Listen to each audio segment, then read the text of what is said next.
आराम से अरे पगला चल चल हटिए ना, थोड़ा सामने आइए। हाँ ले ए भाई का जरा फोटो खींचिए, एक फोटो खींच लीजिए इसका। हो गई हैं? अब लगला सीढ़ी चढ़े। आराम से बेटा।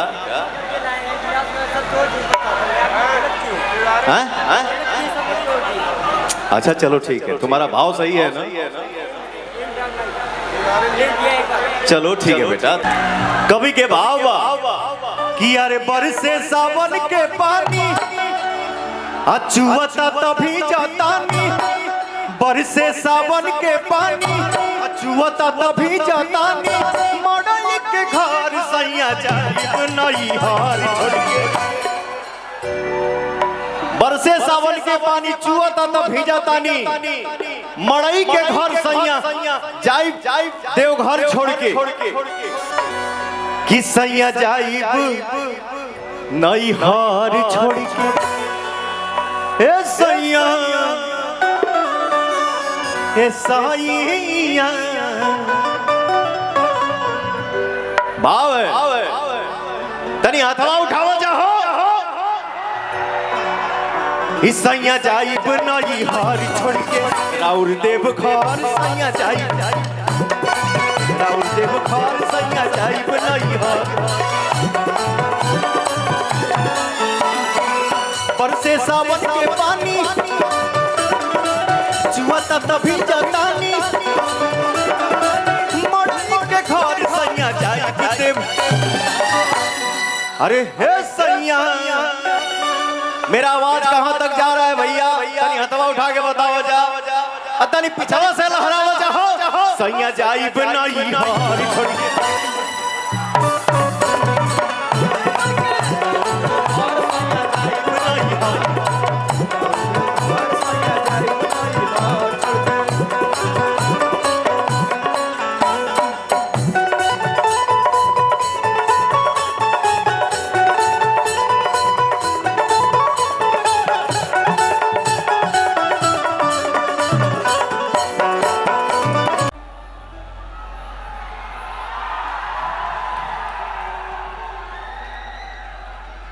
मैं चाहूंगा कि कुछ भजन आप भी सुनाएं। हमारे जितने श्रद्धालु यहाँ पे भक्त आए हुए, मेरा भाई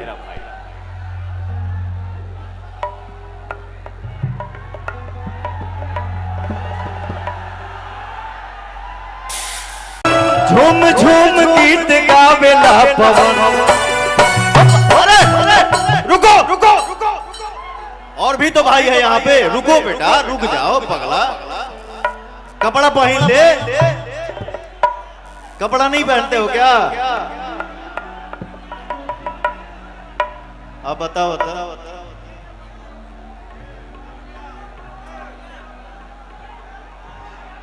नहीं, ये तो प्यार है, ये सौभाग्य है बेटा। न मैं पढ़ा लिखा हूं, न सुंदर हूं, न स्मार्ट हूं, बट फिर भी आप लोगों ने इतना आशीर्वाद दिया मुझे, दे रहे हैं, और उम्मीद है आगे भी देंगे। तो ये मेरा सौभाग्य है बेटा। 10 मिनट रुक जा, 10 मिनट रुक जा, 10 मिनट रुक जा।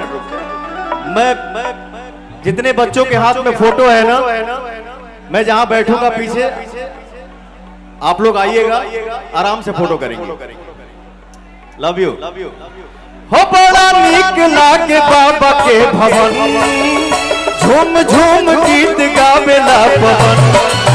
हो बड़ा नीक लागे बाबा के भवन, झूम झूम गीत गावेला पवन।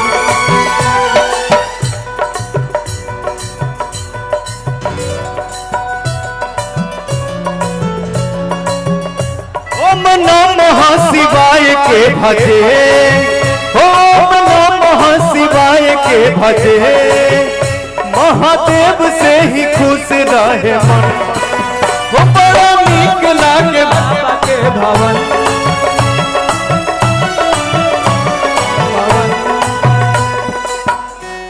कोरस करने बैठे हो बेटा, तो कोरस गाओ। तो एक लाइन जब सिंगर गा देता है तो पीछे से कोरस होता है। नहीं, आजकल मार्केट में हिट चल रहा है ना, इसके लिए थोड़ा भाव बढ़ गया। लव यू हो बड़ा नीक लागे बाबा के भवन, झूम झूम गीत गावेला पवन। हो बड़ा नीक लागे बाबा के भवन, झूम झूम गीत गावेला पवन।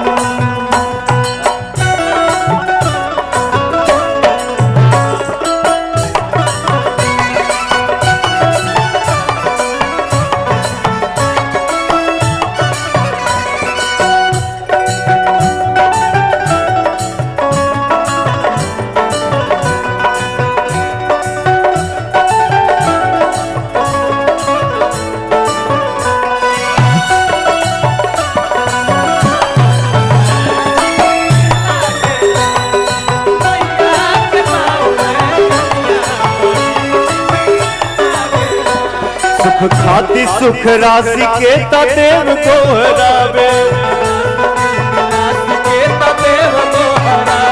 महाकाल अविनाशी के जय जय मनावे। हो जे के भोज रोज रघुनंदन, हो जे के भोज रोज रघुनंदन। झूम झूम गीत गावेला पवन, लागे बाबा के भवन, झूम झूम गीत गावेला पवन। हो बड़ा नीक लागे बाबा के भवन, झूम झूम गीत गावेला पवन। हो बड़ा नीक लागे बाबा के भवन, झूम झूम गीत गावेला पवन। इसलिए बोलता हूं हर मंच पे एक बात कि भगवान बड़ी फुर्सत से, भगवान बड़ी फुर्सत से आप सबके बनौले बड़े।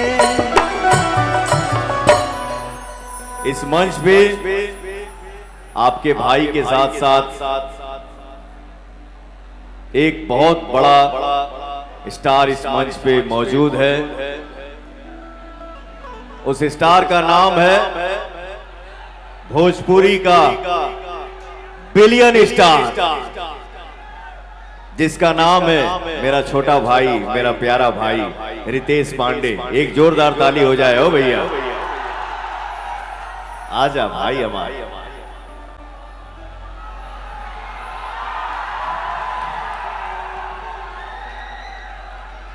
मैं चाहूंगा कि कुछ भजन आप भी सुनाए हमारे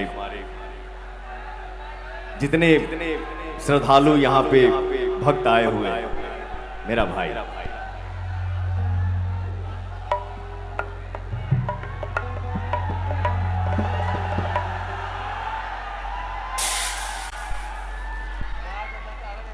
का हाल बा भैया लोग? एक बारी दोनों हाथ उठाई जा, बाबा के याद करी जा, हमारा साथ बोले जा ओम नमः पार्वती पताये हर हर महादेव। बड़े भैया आदरणीय माननीय बड़े भैया पवन सिंह जी, एक बार जोरदार ताली हाला करके बजाई जा भैया कहते हैं। अब भैया का बड़प्पन है कि हम छोटे भाइयों को इतना प्यार देते हैं। बहुत बहुत धन्यवाद तेज प्रताप भैया को, सुड्डू भैया को, धनंजय भैया को। और भैया इतना बढ़िया बढ़िया भैया भजन सुनैनी है, ये बताई जा कि रुआ सबके हम भजन तनी एगो सुमिरे वाला सुनाई कि नाचे वाला सुनाई?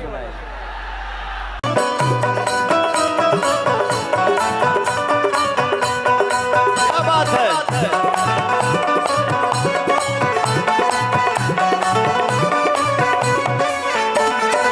सब के दिले अपने अपने पानी ले भिखारी झूठा होके मेला लगौले बहानी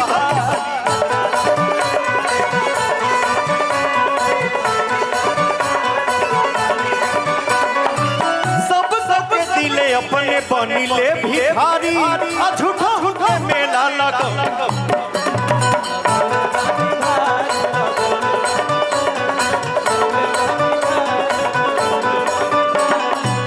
भुइया रमा बतानी जिंदगी बिता बतानी भुइया रमा बतानी जिंदगी रमा बतानी पत्थर सैया जाइब नहीं छोड़ के हे सहाइया सैया जाइब नहीं हार छोड़ के राउर देव घर सैया जाइब राउर देव घर सैया जाइब नहीं हार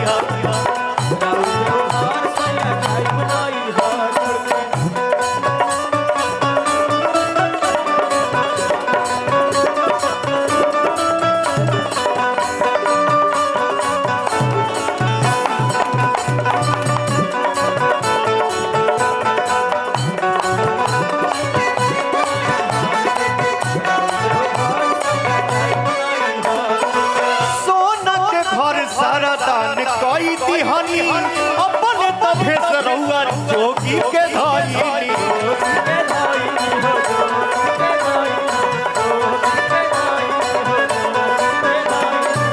सोना के घर रउआ दान कई दिहानी अपने तभे सरौआ जोगी के धाई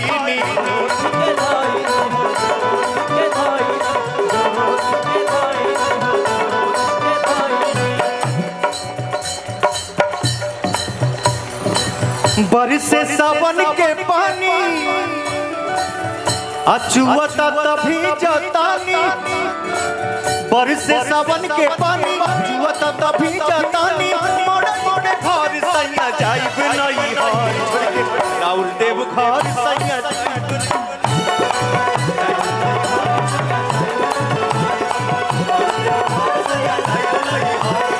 राउर देव घर हाय हाय हाय हो बड़ा हम कहीं कोनो गोली ओली का छुटल रही ऐसा भागे हो यार आराम से भागो भाई हम कहीं तो रविरंजन जी लीजिए माइक है यहाँ पे है यहाँ मत पहुंचिए हेलो देखिए थोड़ा इसका बढ़ा दीजिएगा। कोयल यदि बाग में कूक दे तो वहां उल्लास आ जाता है और पवन सिंह जी मन से कूक दे आवाज दे तो हिया में उल्लास आता है। एक ऐसा कलाकार जो भोजपुरी को ऐसे गाता है जैसे भोजपुरी आकर के आंगन में बैठ के तुलसी बन जाती है। ऐसे गाते हुए पवन सिंह को सुनिए जैसे तुलसीदास जी ने मंदाकिनी के तट पे या काशी के गंगा के घाटों पे बैठ के रामचरितमानस गुनगुनाया होगा।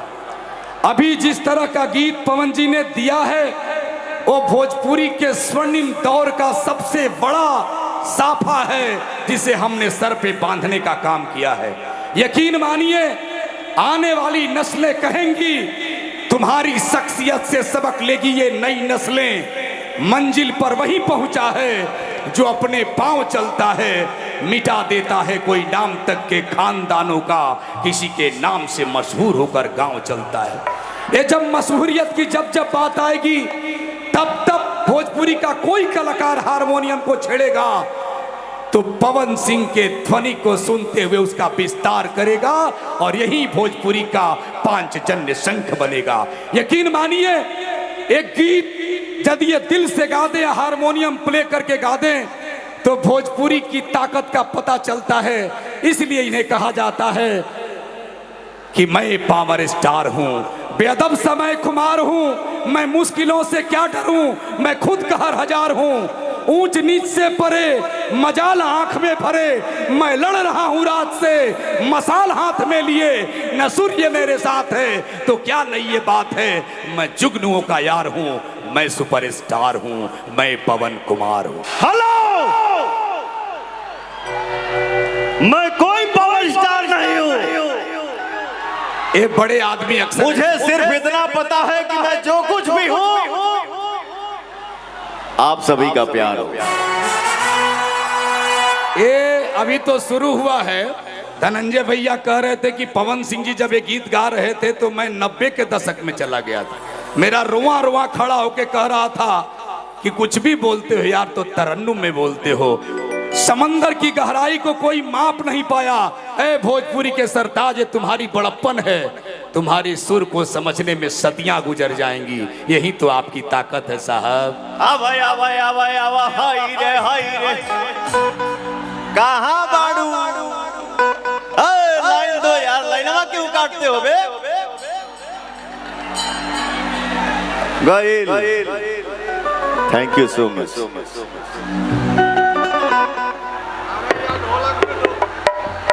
सारा एनर्जी ले भी तला अब के तो तनी मन सूर्या ही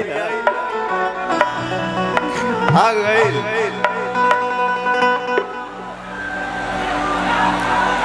थैंक यू सो मच बेटा बाबू। अब बताओ वो सीने पे ही पवन सिंह को छपवा लिया है। हो बड़ा नीक लागे बाबा के भवन, झूम झूम गीत गावेला पवन। अरे रुको रुको, और भी तो भाई है यहाँ पे। रुको बेटा, रुक जाओ पगला। कपड़ा पहन ले। कपड़ा नहीं पहनते हो क्या? अब बताओ।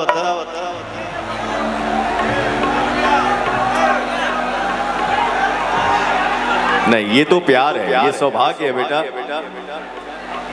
न मैं पढ़ा लिखा हूं, न सुंदर हूं, न स्मार्ट हूं, बट फिर भी आप लोगों ने इतना आशीर्वाद दिया मुझे, दे रहे हैं और उम्मीद है आगे भी देंगे। तो ये मेरा सौभाग्य है बेटा। 10 मिनट रुक जा, 10 मिनट रुक जा, 10 मिनट रुक जा। मैं जितने बच्चों के हाथ में फोटो है ना, मैं जहां बैठूंगा पीछे, आप लोग आइएगा, आराम से फोटो करेंगे। Love you. हो बड़ा नीक लागे बाबा के भवन, झूम झूम गीत गावेला पवन। हो बड़ा नीक लागे बाबा के भवन, झूम झूम गीत गावेला पवन।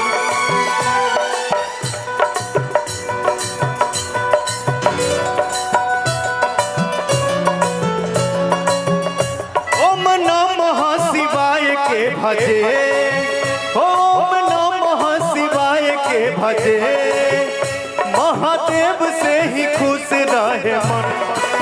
वो बड़ा नीक लागे बाबा के भवन।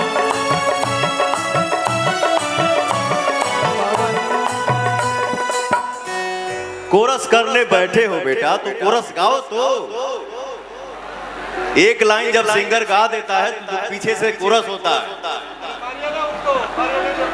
नहीं, आजकल मार्केट में हिट चल रहा है ना, इसके लिए थोड़ा भाव बढ़ गया। Love you. हो बड़ा नीक लागे बाबा के भवन, झूम झूम गीत गावेला पवन।